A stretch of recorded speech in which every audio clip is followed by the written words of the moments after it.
너무나 화창한 봄날이죠. 예, 에어도 공기도 크리스피하고요.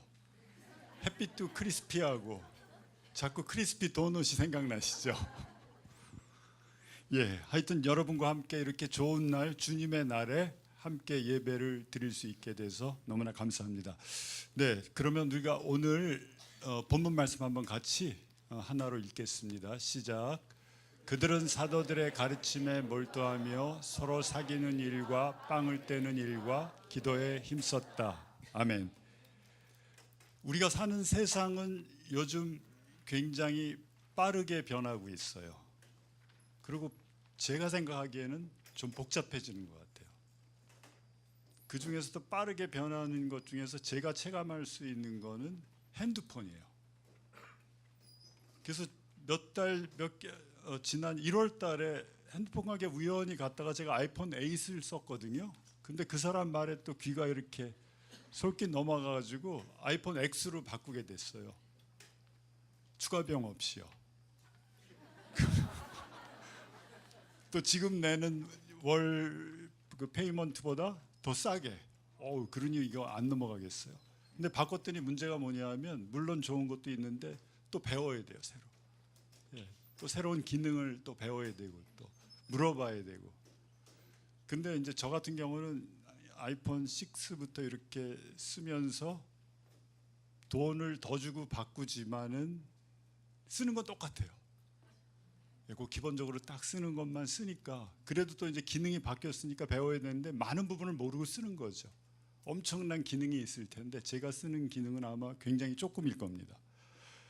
우리가 주위에서 있는 여러 가지 테크놀로지가 변하기 때문에 우린 거기 쫓아가려면 어떤 때 힘들어요. 사람들은 이렇게 좀 단순해지고 또 쉬워지는 세상을 원하는데 우리 주위에 있는 세상은 빠르게 변하고 있고 또 못 쫓아가면 뒤처지는 것 같기도 하고, 예, 그런 세상에 살고 있어요. 제가 미국에 있을 때 이민 갔을 때 그 제3의 물결이라는 책을 쓴 엘빈 토플러라는 미래학자가 있어요.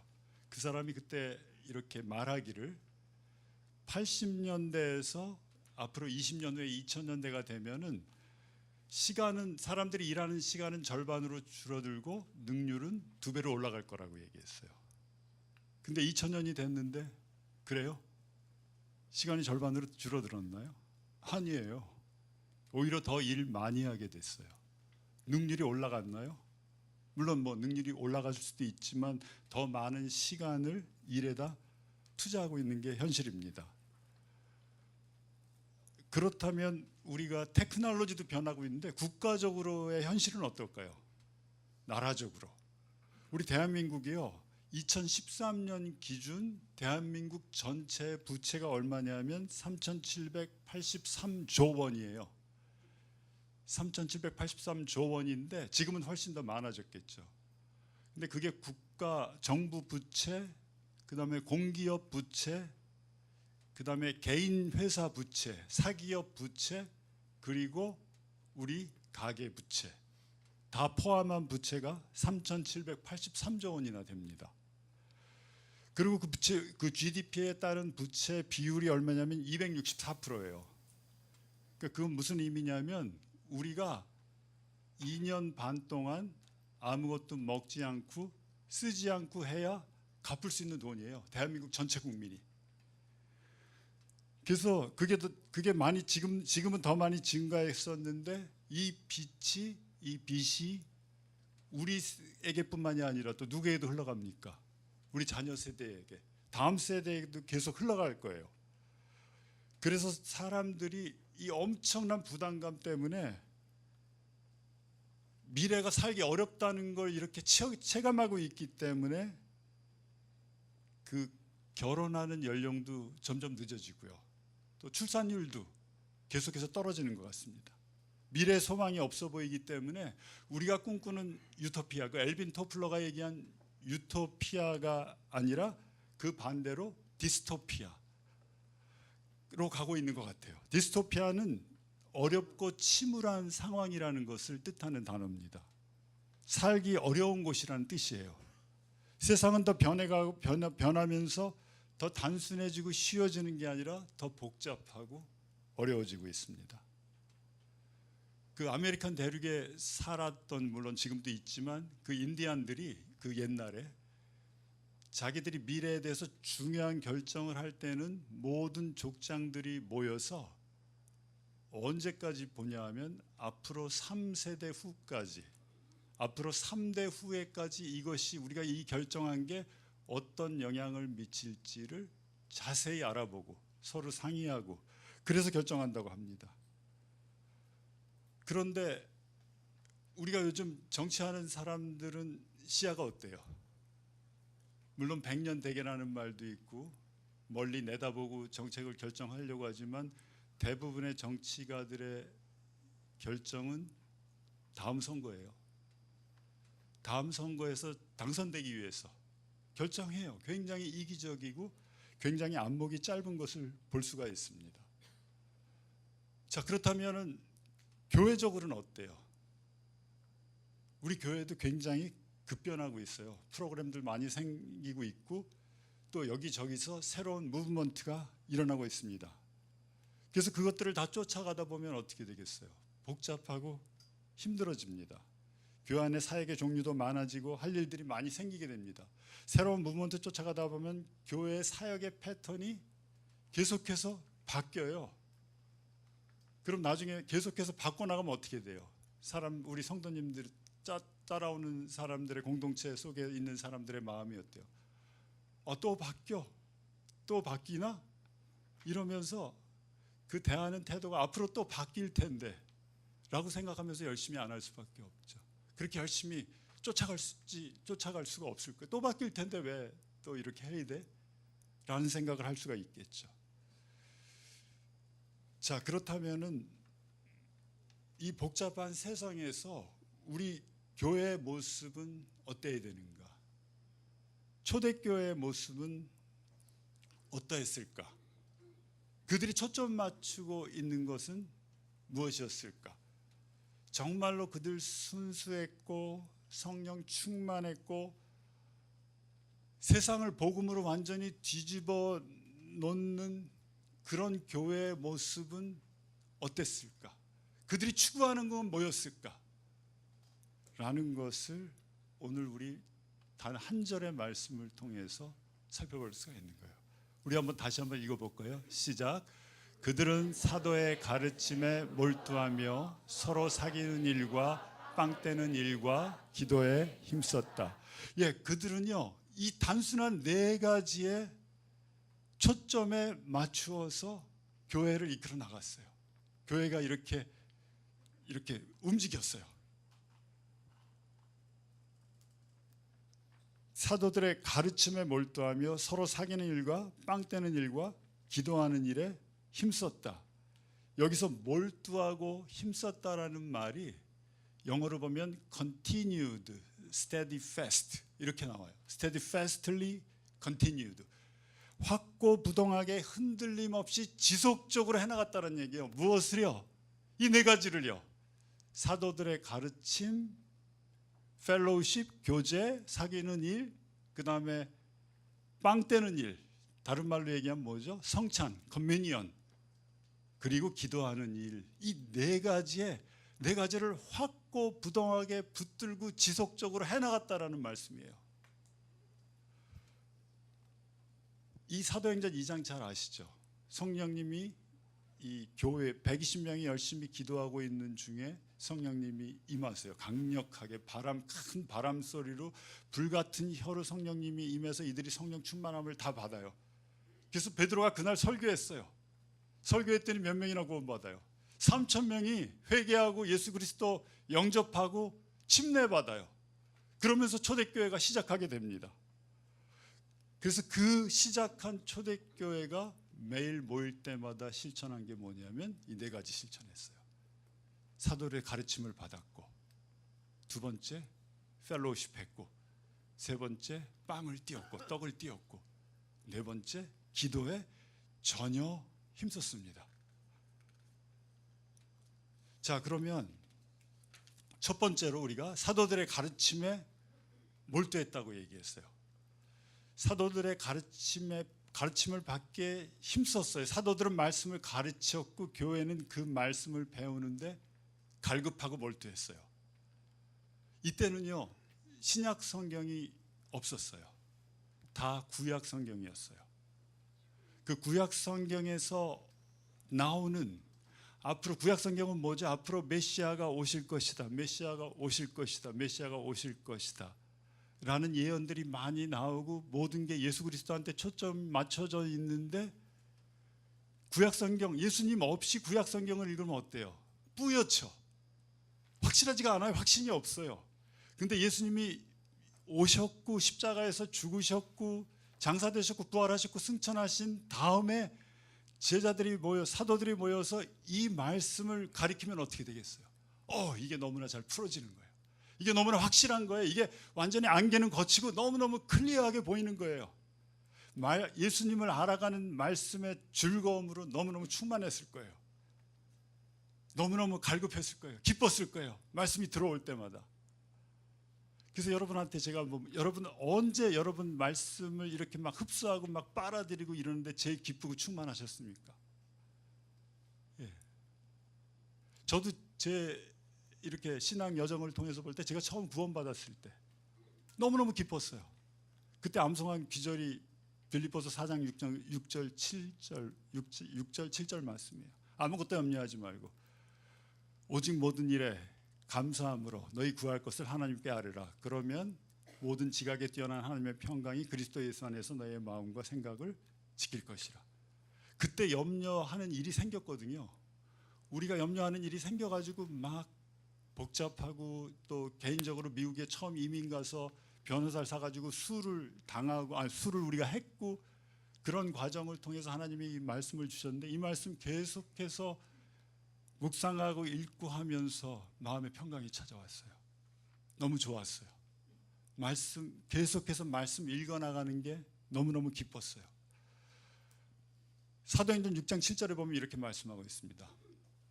우리 같이 읽어보겠습니다. 시작.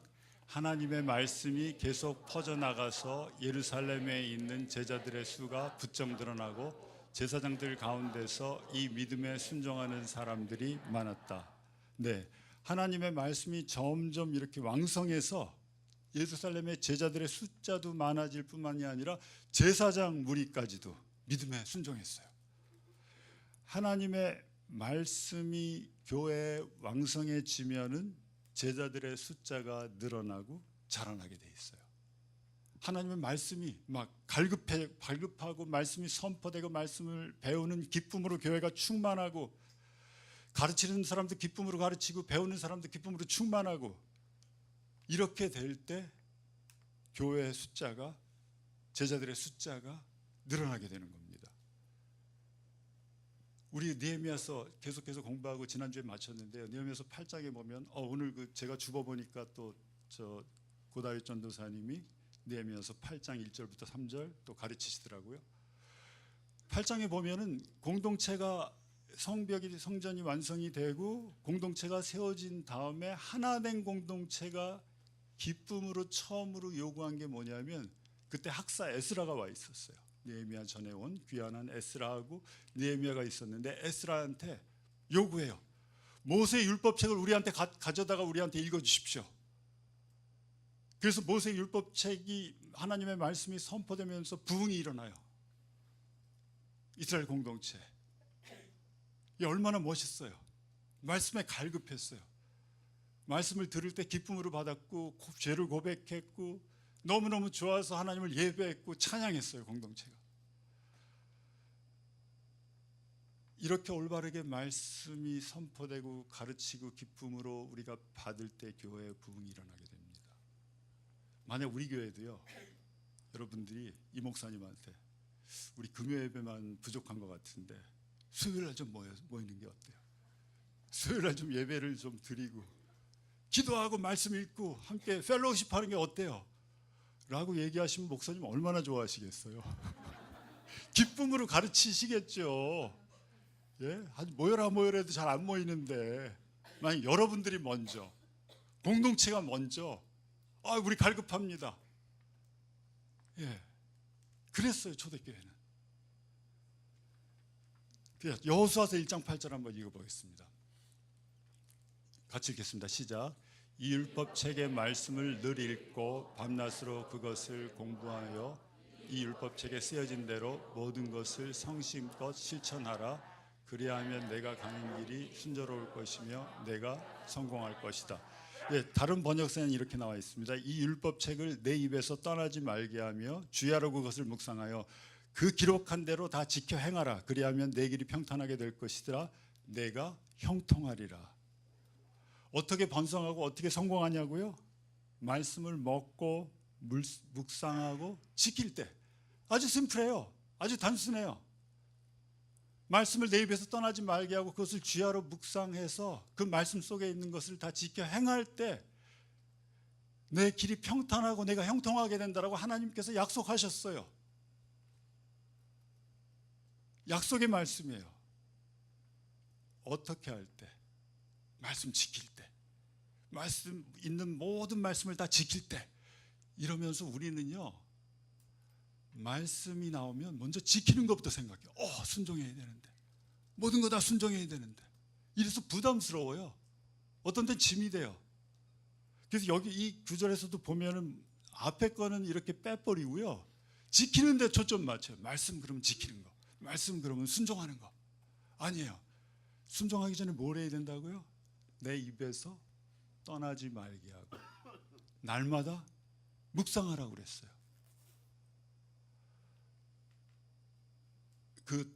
제가 이제 양수리 가서 산 지가 벌써 2년이 넘었는데요. 그 양평 장이 있어요. 3일하고 8일 날 5일 장이 쓰는데 그 봄에 장터에 가잖아요. 그러면 이렇게 큰 뿌리들, 칡 뿌리들이 이제 막 이렇게 산더미처럼 쌓아놓고 팔아요. 그래서 이제 그 사람들하고 이렇게 얘기하면서 이제 저는 모르니까 물어보는데 암칡 뿌리가 맛있대요. 수칡은 안 되고요. 암칡 뿌리가 맛있는데 그걸 잘게 자른 걸 이렇게 주더라고요. 이걸 씹어보래요. 그래서 씹었더니 처음엔 좀 스트름해요.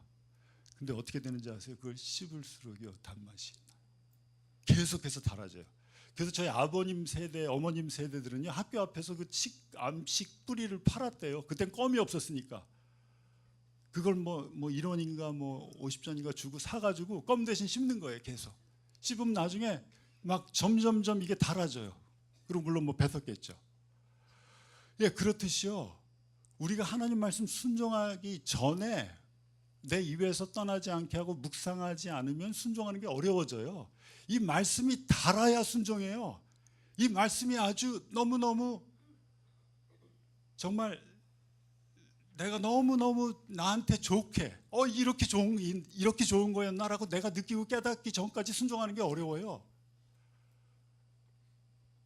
그래서 여기서 내 입에서 떠나지 말게 하고 말씀을 묵상하는 게 그 뜻인 것 같아요. 계속해서 말씀을 되뇌이고 암송하시고 또 묵상하시고 또 암송하시고 이렇게 될 때 그 말씀이 어떻게 돼요? 달아져요.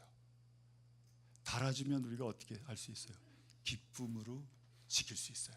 기쁨으로 행할 수 있어요. 그래서 시편 19장 10절에 이렇게 말씀합니다. 하나님의 말씀 곧 많은 정금보다 곧 많은 정금보다 더 사모할 것이며 그 말씀이 송이꿀보다 더 달도다. 처음에 안 달아요. 그냥 받으면. 여러분 입에서 떠나지 말게 하고 한 구절 붙들고 한번 일주일을 한번 씹어 보시고 일주일을 한번 묵상해 보시고 계속해서 말씀에 초점 맞춰서 생활해 보세요. 그 말씀이 얼마나 달아지는 것을 우리가 깨닫게 될 것입니다. 말씀을 가르치는 것, 배우는 것에 몰두할 때 이렇게 놀라운 일들이 일어나게 되는 거예요. 공동체가 배우는 것이 즐겁고 말씀을 깨달아 아는 것이 기쁠 때 공동체는 건강해지고 능력이 있고 공동체는 부흥하게 되는 것입니다. 이 말씀이 내 안에 들어오면요, 그래서 소화가 돼서 이제 막 곱씹어서 막 이게 막 에너지로 내 안에 들어오면 내가 할 수 있는 것보다 훨씬 더 나가게 돼요. 리밋을 이렇게 넘어갈 수가 있게 돼요. 능력을 받을 수가 있어요. 나를 새롭게 하고 나를 변화시켜줘요. 그래서 얼마나 감사한지 모르겠어요. 하나님께서 우리에게 이렇게 말씀을 주셨고 또 공동체 안에서 우리가 말씀 같이 공부하고 또 묵상하고 지킬 수 있다는 게 얼마나 감사한지 모르겠어요. 자, 두 번째는 뭐냐면 사귀는 일에 힘썼다라고 말씀하고 있습니다. 펠로우십이에요. 헬라 말로 보면 이 펠로우십이 뭐라고 나와 있냐면 코이노니아, 여러분 아시죠? 코이노니아라고 나와 있어요. 코이노니아는 뭐냐면 내가 듣고 묵상하고 배운 말씀을 삶에 적용하고 간증하며 나누는 말씀 안에서 교제하는 게 코이노니아예요. 세상에 교제들이 많아요. 얼마나 많겠어요. 사람들 외로워서 생기는 거거든요. 너무 외로워해요, 세상 사람들이. 그래서 자기네들이 막 그룹을 만들어요. 제가 그 막국수집에 지난주에 한번 갔는데 생반 막국수라고 여기 잠실에도 있거든요. 그 앞에 차를 세우게 돼 있는데 포드 F-150 그 트럭들이 6대인가 서 있는 거예요. 그거 한국에서 타기 힘들거든요. 왜냐하면 8기통에 기름 많이 먹고 차체는 커서 파킹하기 어렵고 그런 차들이 쫙 서 있는 거예요. 제가 직감적으로 느낀 게 뭐겠어요? 이거 포드 150 트럭 코이노니아가 아니라 교제가 여기서 이 사람들 여기서 밥 먹고 있구나 하는 걸 생각하고 아니나 다를까 뭐 이상하게 막 뭐 가죽 자켓 입고 막 이런 사람들 잔뜩 앉아서 모여서 먹고 있더라고요. 코이노니아 많아요. 뭐 사진동호회도 있고 뭐 많잖아요, 우리가. 근데 그건 진정한 코이노니아가 아니에요. 진정한 코이노니아는 뭐냐면 하나님 말씀 안에서 교제하는 것. 이게 코이노니아죠. 그래서 어떤 사람들이 이렇게 얘기해요. 나는 영적으로 충만하기 때문에, 영적으로 성숙하기 때문에 나는 코이노니아 필요 없습니다. 나 혼자서 말씀 보고 기도하고 나 혼자서 신앙생활 할 수 있습니다 라고 얘기하는 사람들이 있어요. 정말로 그런 사람들한테 코이노니아가 필요하지 않을까요? 아니에요. 제가 그 샌프란시스코에 있을 때 금식기도원이 있었어요. 북가주의 금식기도원이라고 너무 아름다운 스캇밸리라는 곳에 금식기도원이 있는데 거기 이제 1년에 몇 번씩 갔거든요. 가면은 너무 거기서 인상적인 게 그 레드우드 있죠. 레드우드 트리들이 이렇게 서 있는데 이 레드우드가 우리 소나무는 약간 이렇게 삐뚤삐뚤하잖아요. 근데 레드우드는 완전히 수직이에요. 어떻게 이렇게 수직으로 올라가는지 모르겠어요. 그게 높은 건 막 40~50m까지 올라가요. 두께도 막 엄청나고요. 근데 이 레드우드 추리들이 그렇게 올라가는데 굵고 튼튼한데요. 그 레드우드 추리의 특징이 뭐냐면 뿌리가 너무 약하고 얕아요. 뿌리를 깊이 못 박아요. 그런 큰 바람이 나면 어떻게 되겠어요? 넘어질 수밖에 없어요. 그렇게 크게 올라가면 뿌리가. 근데 이것들이 안 넘어지고 너무나 아름답게 막 군락을 이루어서 자라고 있는 거예요. 그 이유가 뭐냐 하면 이 레드우드는 패밀리로 이렇게 자라요. 옆에 있는 나무들과 함께 그 밑에 있는 얄팍한 뿌리들이 다 연결돼 있어요. 그래서 절대 아무리 큰 바람이 나도 아무리 높이 올라가도 넘어지지 않는 게 레드우드 추리예요. 왜냐하면 밑으로 다 연결돼 있기 때문에 서로 연락하고 상합돼 있기 때문에 쉽게 넘어지지 않는 겁니다. 아무리 모진 비바람이 와도 넘어지지 않아요. 우리가요 하나님 말씀 안에서 내가 혼자 하는 게 아니라 공동체 안에서 하나님 말씀 안에서 셀 안에서 코이노니아를 이루고 있으면 우리에게 어떤 풍파가 닥쳐도 넘어지지 않아요. 풍파는 와요, 여러분. 풍파가 얼마나 자주 오느냐가 문제지 풍파가 안 오진 않아요. 우리 인생 살면서. 그때 뭐가 필요하겠어요? 이 코이노니아가 필요한 거예요. 나를 위해서 옆에서 기도해주고 나를 위해서 격려해주고 위로해주고 뒷받침해주고 넘어지지 않게 붙들어주고 지지해줄 그런 그룹들. 그게 진정한 코이노니아 같습니다. 혼자 서 있고 혼자 떨어져 있으면 넘어질 수밖에 없는 게 우리 크리스찬들이에요. 자, 세 번째, 이제 떡되는 일에 힘썼어요. 이것은 커뮤니언, 영어로 커뮤니언인데 성찬식이죠. 성찬을 통해서 예수님의 몸과 피에 참여하는 거예요. 침례는요, 하나님께서 우리한테 교회 2가지 예식을 꼭 하라고 명령하셨어요. 예식 다른 거 안 하셔도 돼요. 2가지. 첫 번째는 침례, 두 번째는 성찬. 침례는 뭐예요? 내가 예수님과 함께 죽었다는 것을 선포하는 거예요. 내가 예수님과 함께 죽었다는 것을 보여주는 게 침례예요. 물속에 들어갔다 나오면서 예수님과 함께 죽고 장사되고 부활했다는 것을 침례를 통해서 보여주는 거죠. 성찬은 뭐냐면 내가 나를 위해서 죽은 예수님의 그 죽음을 기억하는 게 성찬이에요. 침례는 내가 예수님과 함께 죽었다는 것을 보여주는 거고, 성찬은 내가 예수님의 죽음을 기억하는 게 성찬이죠. 십자가에서 나를 위해서 몸을 찢기시고 피를 흘리시며 죽으신 예수님의 희생과 사랑을 기억하고 나누고 다시 리멤버하고 또 리멤버하면서 예수님이 다시 오실 때까지 그의 죽으심을 전하는 게, 거기에 헌신하는 게 성찬이에요. 감사합니다 주님, 나를 위해서 몸을 찢으시고 나를 위해서 죽으시고 나 대신 죽으셨고 또 부활하셔서,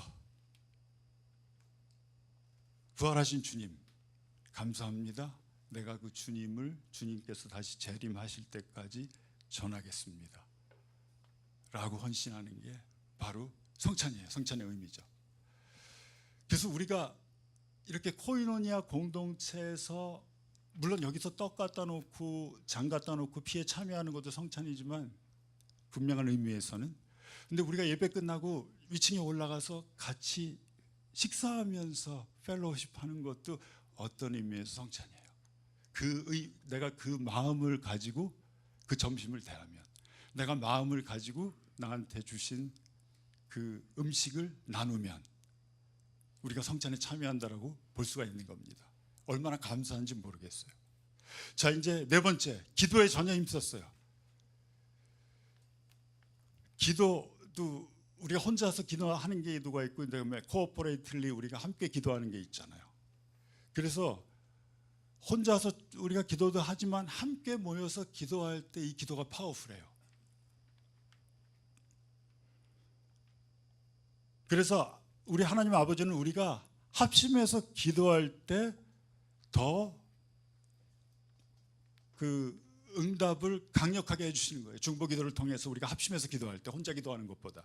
마태복음 18장 19절 20절에 이렇게 말씀하고 있습니다. 같이 읽겠습니다. 시작. 내가 진정으로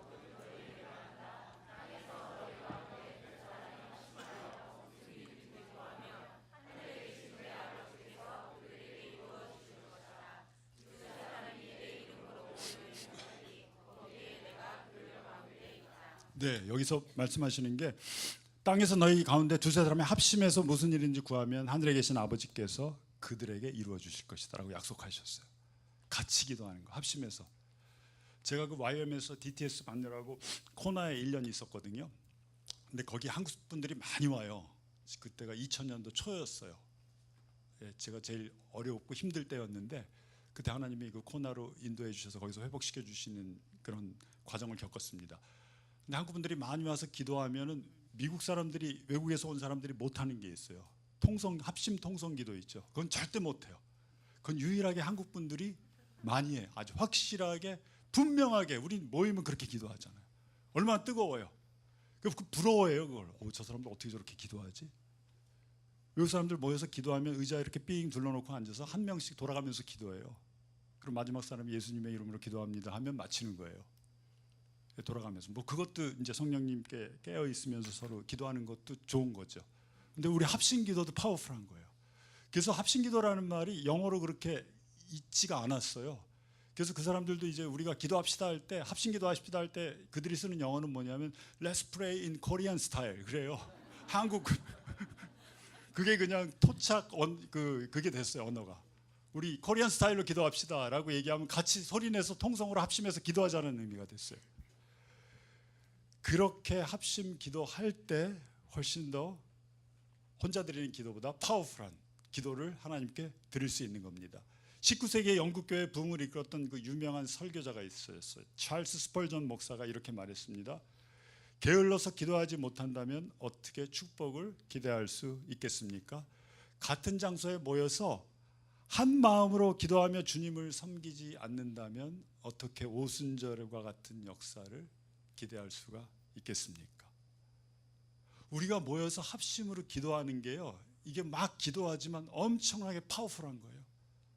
두세 사람이 모여서 두 사람이 합심해서 부르짖으면 아버지께서 이루어 주시겠다라고 약속한 그 약속의 말씀을 근거로 해서 우리가 기도할 때 정말로 이 기도하는 게 얼마나 파워풀한지를 우리가 느끼게 될 겁니다. 저는 개인적으로 느헤미야 공부하면서 제가 한 가지 너무 은혜 받은 게 있는 게, 물론 준비하고 말씀 나누는 것도 은혜를 받았지만 멀리 사니까 여기 저녁 시간에 오려면 차 몰고 오다가 늦을 수도 있거든요. 교통 상황이 어떻게 변할지 모르니까. 그래서 일찍 와요. 5시쯤 떠나서 6시에 여기 딱 도착해요. 그럼 6시에 어디로 가냐면 5층으로 가요. 5층에 가서 1시간 반 동안 거기 음악 나오고 어떤 때는 저 기도의 집 나오는 화면 보면서 거기 앉아 있으면 너무너무 좋아요, 거기가. 그래서 저는 그렇게 생각했어요. 우리 하나교회 지성소가 어디냐면 5층이에요.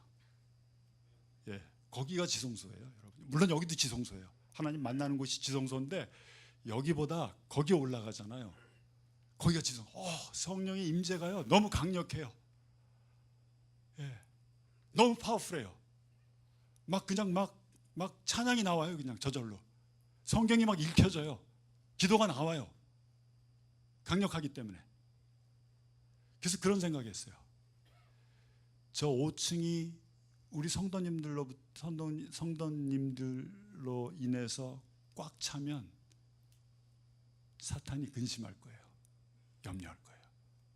5층이 텅텅 비어 있으면 사탄이 기뻐할 거예요. 웃으세요? 아니 진짜예요. 기도가 그렇게 파워풀한 거예요.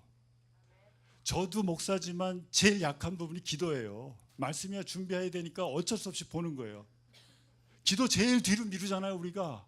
근데 먼저 기도함으로 나와 보세요. 먼저 기도함으로 하나님께 나아가 보세요. 그래서 5층이 꽉 차길 바라요. 여러분들 좀 일찍 와서 시간 있으신 분들 일찍 와서 하나님과 아주 깊이 교제하고 예배 참석해 보세요. 와우, 예배가 어떻겠어요? 이루 말할 수가 없어요. 그 은혜가, 부어지는 은혜가. 그래서 이 사람들은 4가지 했어요. 말씀 가르침, 그 다음에 펠로우십, 성찬, 기도. 심플해요. 그런데 우리가 여기서 이 절에 나오는 것 중에서 한 단어에 한번 집중해 보겠습니다. 요거 하고 이제 마치게. 한 단어. 거기 사도행전 4장 2장 42절에 나오는 다시 한번 보여주세요. 그들이 사도들의 가르침에 몰두하며, 그 다음에 사귀는 일과 빵 떼는 일과 기도에, 다른 성경에 보면 전혀 힘썼다라고 나와요. 전혀 힘썼다. 몰두했고 전혀 힘썼다는 그 단어에다가 우리 한번 포커스 맞추겠습니다. 영어로 보면은 continued steadfastly 그래요. steadfastly. 이게 원어에 보면은 이런 뜻이에요. 영어로 보면 이렇게 돼 있어요. adhere to one. adhere가 뭐죠? 쫙 가서 달라붙는 거예요. 딱 붙는 거예요. adhere to one.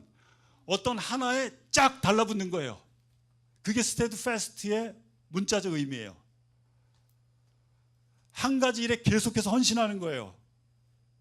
어떤 다른 것보다, 어떤 다른 할 일이 많아도 내가 이 일에 쫙 달라붙어 있는 거예요. 이 일을 계속해서 하는 것이 steadfastly 한다는 의미입니다. 문자적 의미입니다. 우리 주위의 환경은요, 우리가 steadfastly 할 수 없게 만들어요. 얼마나 일이 많아요. 목요일은 매일 친구들 만나야 되고, 금요일은 새로운 영화가 금요일날 시작하죠. 그럼 새로운 영화 또 보러 가야 되고, 또 내가 당면한 문제, 우리 학생들은 수능, 취업 준비, 친구들 만나야 하고, 여행도 떠나야 하고, TV 드라마도 봐야 되고, 또 이제 조만간에 시작해요? 야구 시즌 시작하죠. 그럼 또 야구 또 관심 가져야 되고, 야구장 가야 되고. 그래서 우리 주위에 있는 것들은 우리를 steadfastly 한 곳에 이렇게 붙어 있게 하지 못해요. 또 맛집도 찾아가야죠. 왜 그렇게 한국 TV 먹는 거 많이 해주는지요. 보면은 그냥 다 먹는 거예요. 안 갈 수가 없어요. 그것도 밤에 10시 넘어서 막 이렇게 먹는 거 해주는 거, 그것도 참 나쁜 것 같아요. 그때 먹으라는 얘기입니까? 그때 먹으면 어떻게 돼요? 안 되죠. 그때는 금식할 때죠.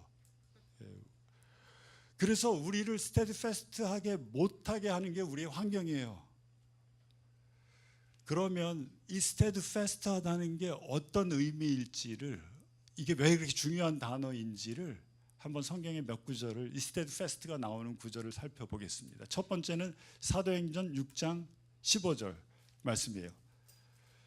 우리 같이 읽겠습니다. 6장 15절 시작.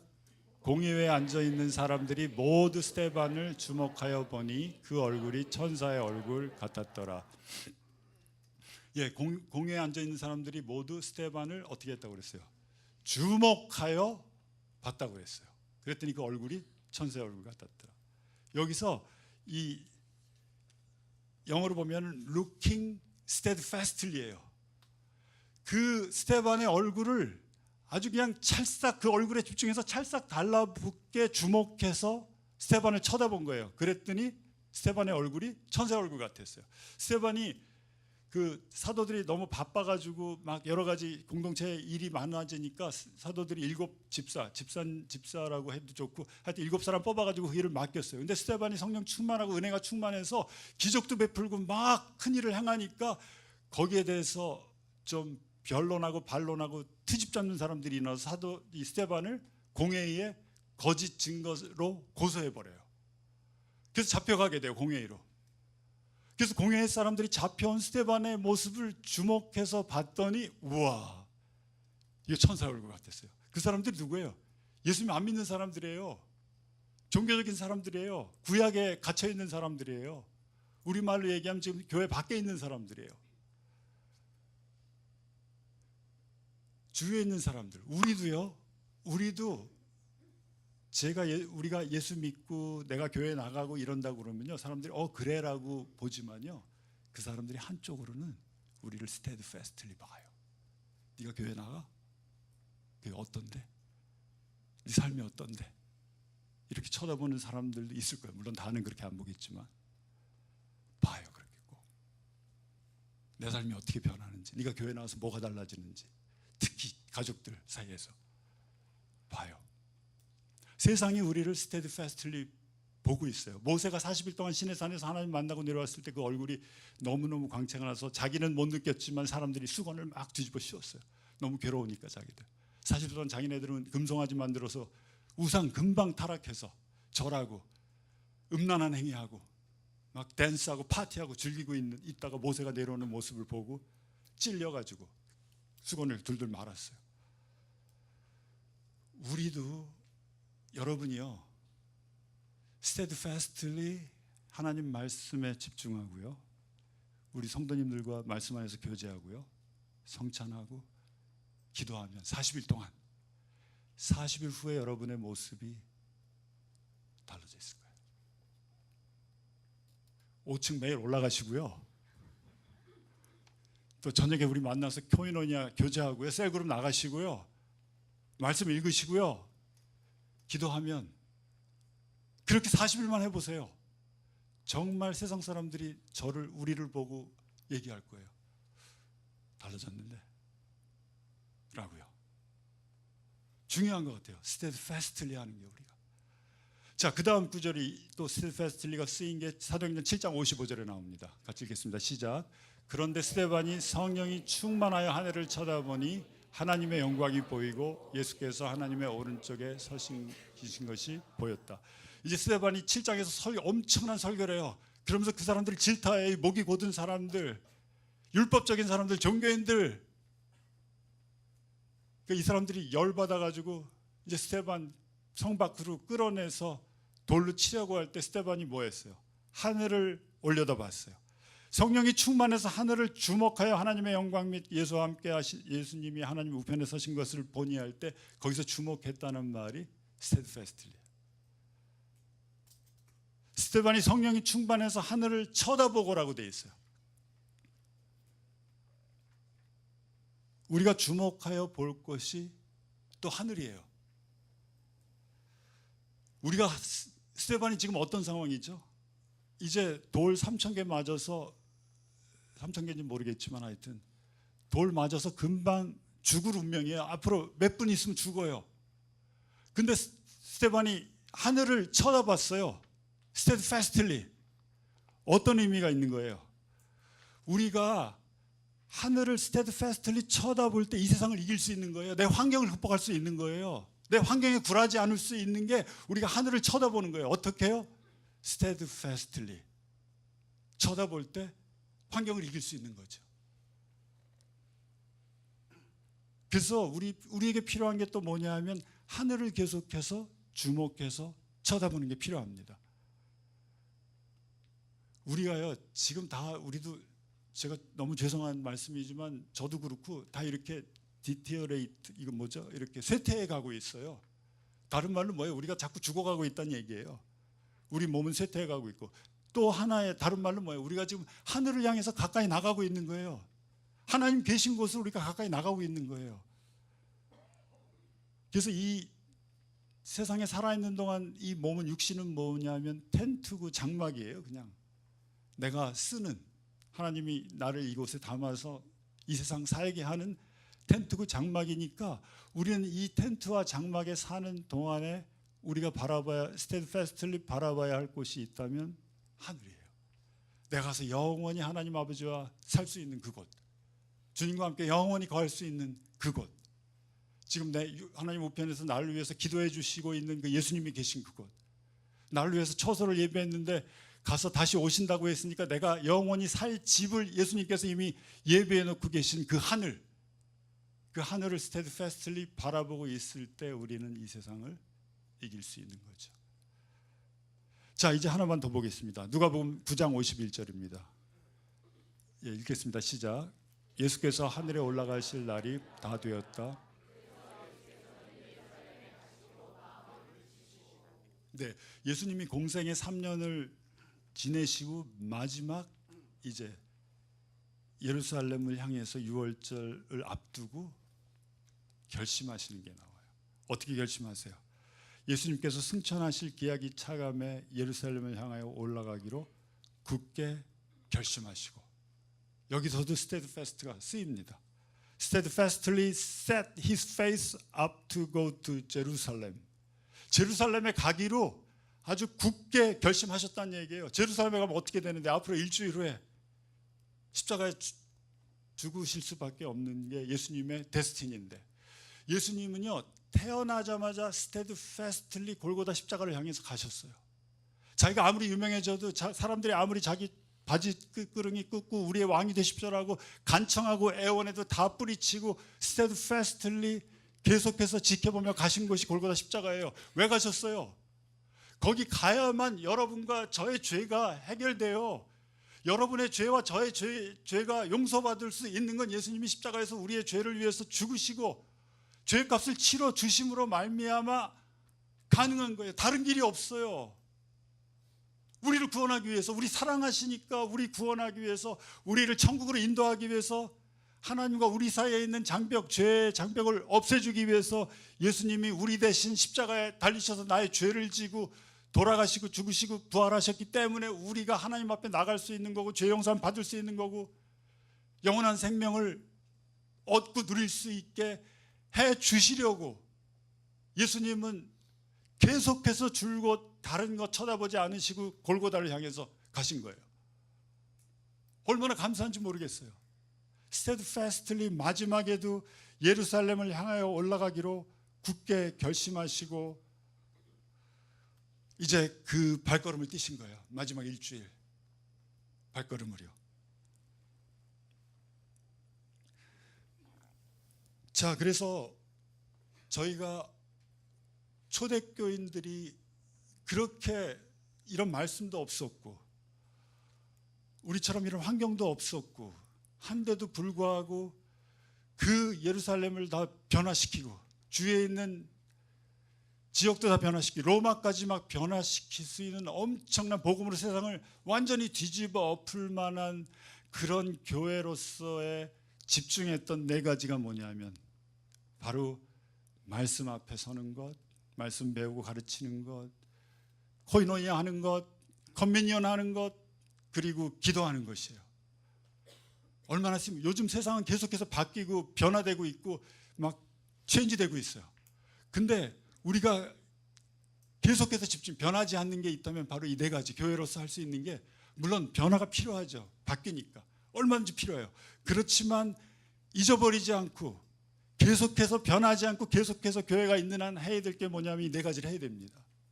steadfastly 말씀 배우고, steadfastly 교제하고, 셀그룹하고, steadfastly 기도하고, steadfastly 커뮤니언하고, 이 네 가지를 교회가 하는 거예요. 여러분이 모이는 셀그룹도 이 네 가지 하는 거예요. 모여서 말씀, 교제, 떡 띠고 기도하는 것. 심플해요. 심플해요. 아주 심플해요. 그래서 저는 이제 우리가 다시 한번 포커스를 맞춰서, 느헤미야도 보면 말씀이 임할 때 부흥이 시작되잖아요. 그리고 펠로우십 했고요. 공동체가 하나 돼서 펠로우십 했고요. 또 커뮤니언 했어요. 기름진 것 먹고 단 것 마시라고 그래서 울지 말고 기뻐하라. 기름진 음식 먹고 단 거 먹어라. 그게 뭐예요? 그리고 나눠줘라. 없는 사람들한테 가서 나눠줘라. 커뮤니언이에요. 그리고 기도했어요. 조상의 죄를 고백하면서 기도했고, 자기 죄를 고백하면서 기도하는 공동체였어요. 하나님께서 부흥의 물결을 일으켜 주셨어요.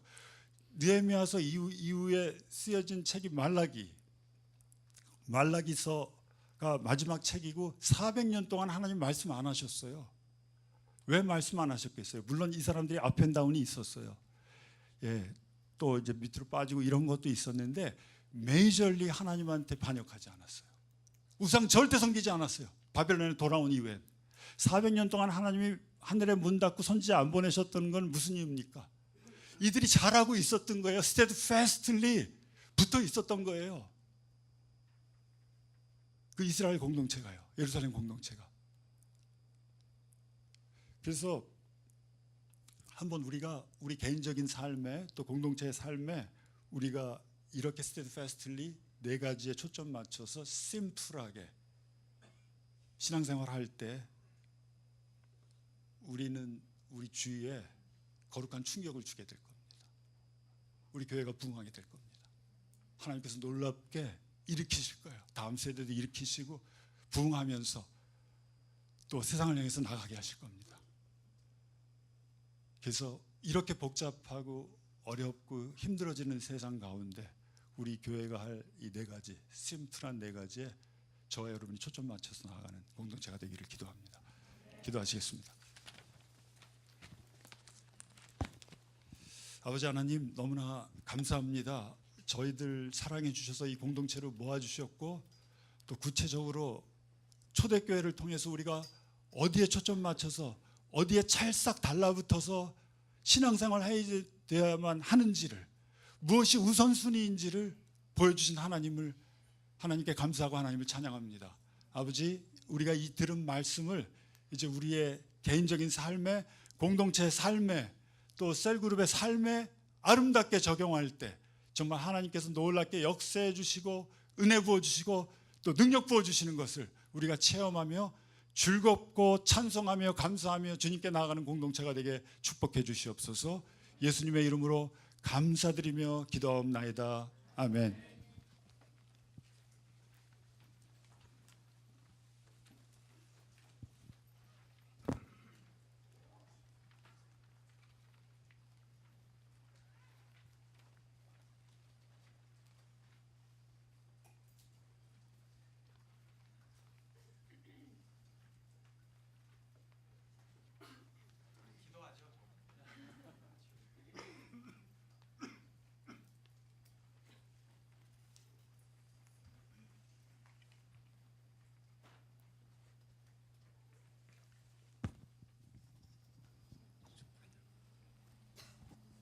예, 찬양팀 좀 올라와 주시고, 예.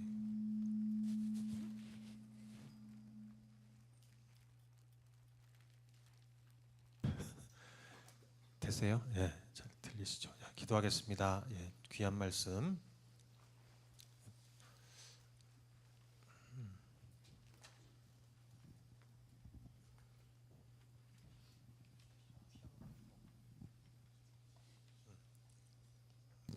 기도하겠습니다.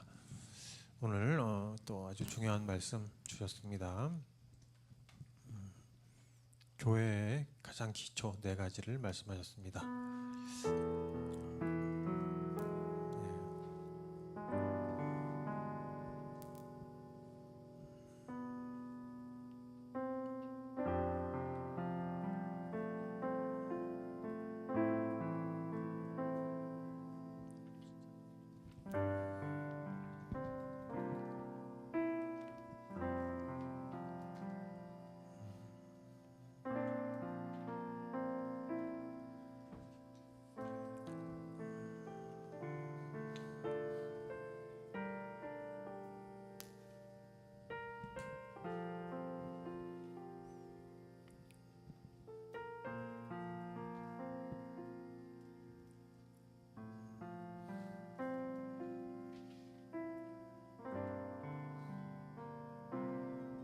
네, 우리가 현실적으로는 너무나 신앙생활을 하기 어려운 상황이죠. 그런데 가만히 살펴보면은 성경을 보면 초대교회 당시에 그 사람들도 얼마나 어려운 형편이었는지 우리는 알 수 있습니다. 그분들은 99%가 다 노예들이에요. 그때 당시는 주인과 노예만 있었으니까 하루 벌어서 간신히 입에 풀칠하던 사람들, 사회복지 전혀 없고 사는 것 자체가 힘든,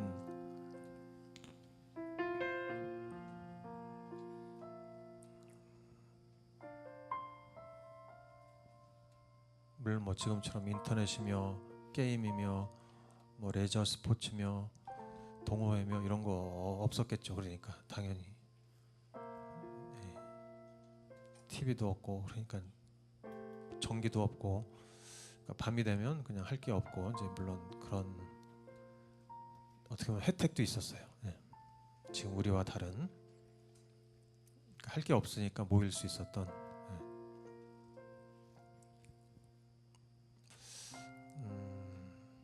그러면 그때는 2000년 전이니까 미개한 시절이니까 그렇게 모일 수 있었나?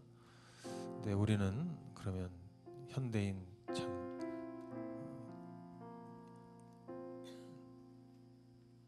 르네상스와 또 계몽주의를 다 지난 우리 참 현대인은 그러면 말씀과 기도와 교제와 이 성찬, 전도 안 해도 되는 것인가? 그냥 각자 알아서 하면 되는 것인가? 아니라고 생각합니다. 말씀 들으면서 그래 우리는 하늘을 향해 가는 사람들이고 초점이 분명하고 사업이 중요하고 가정, 자녀 다 중요하고 우리 나의 즐김과 행복한 삶 다 중요하지만 초점이 뭔가 뭐 2000년 전이나 지금이나 그건 똑같은 것 같아요. 우리의 삶의 초점 무엇을 향해 가고 있는가? 내가 믿은 예수가 누구인가? 이건 2000년 전이나 지금이나 동일합니다. 그리고 하나님께서 우리에게 요구하시는 삶은 그때나 지금이나 퀄리티가 동일하고요. 지금은 상황이 바뀌었으니까 적당하게 타협해서 살아라. 그냥 혼자 알아서 살아라. 그게 아니고 이렇게 주변에 정말 사탄의 유혹감들이 많은 이 시절에는 더욱더 말씀과 기도에 스테드패스트 해야 될 때라고 믿습니다. 그래서 이제 이 네 가지에 집중한다는 것이 사실은 내 삶을 교회 중심으로 바꾸는 거를 말하는 거예요. 우리 느헤미야서 보면은 예루살렘에 모여 살려고 하잖아요. 험악한 예루살렘에 환경이 좋지 않은 열악한 곳에 모여 산다. 저는 그게 이제 교회 중심의 삶이라고 생각해요. 우리 삶의 중심을 직장 중심, 가정 중심, 물론 가정 중요하고 직장 다 중요하지만 그러나 그 모든 것을 아울리는 중심에 교회가 있는, 그래서 말씀과 기도와 교제와 성찬 그 중심으로 우리 삶을 풀어나가는 것입니다. 2000년 전에는 날마다 모였다니까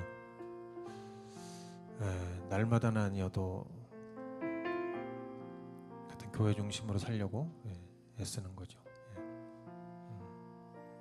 오늘 그런 결심이 있으면 좋겠습니다. 그래서 왜 우리가 기도실을 만들어놨고 왜 셀 모임을 하고 금요 예배가 있고 이런 것들 10년 전 20년 전만 해도 우리가 수요일 훈련이 있었고요. 성경 공부와 훈련 금요 예배가 있었고 주중에 또 셀 모임이 있고 그래서 일주일에 한 4번 정도는 교회를 오는 게 당연한 시절이었어요. 10년 전만 해도. 그런데 이제 지금은 일주일에 2번 오는 것도 굉장히 무리가 돼서 이게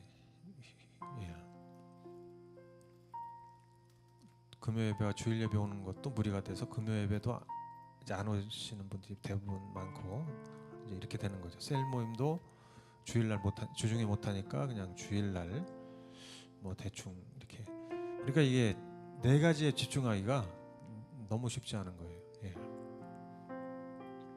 그러면 이제 교회는 약화되고 당연히 이제 세상의 영향력이 약화되고 이게 참 어려운 거죠.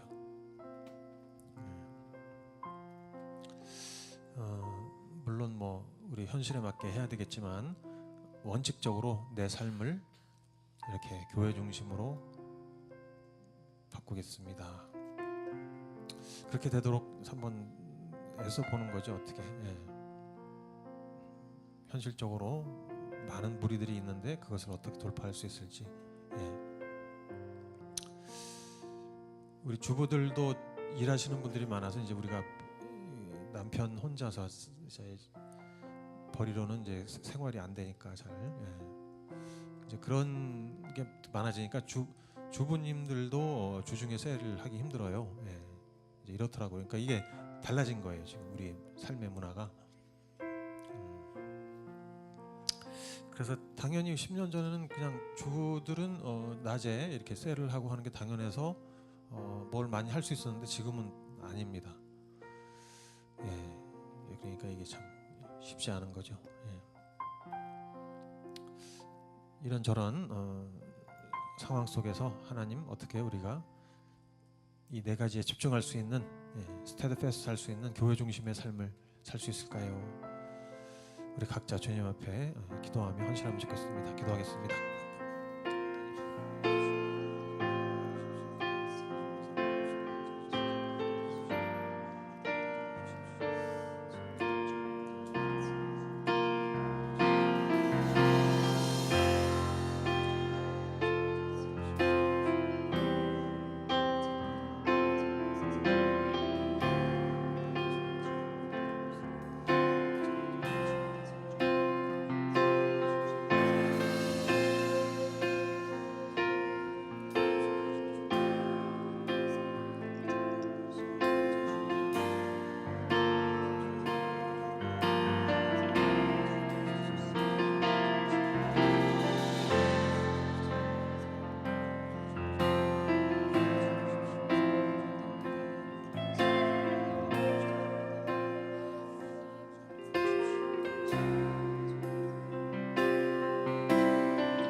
주님, 영적 전쟁이 치열한 우리 이 현대 또 강남의 삶의 현장 속에서 주님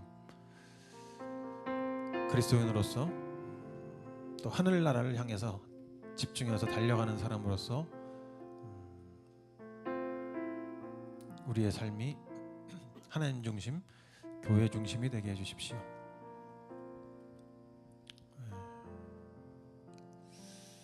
주여 역사해 주십시오.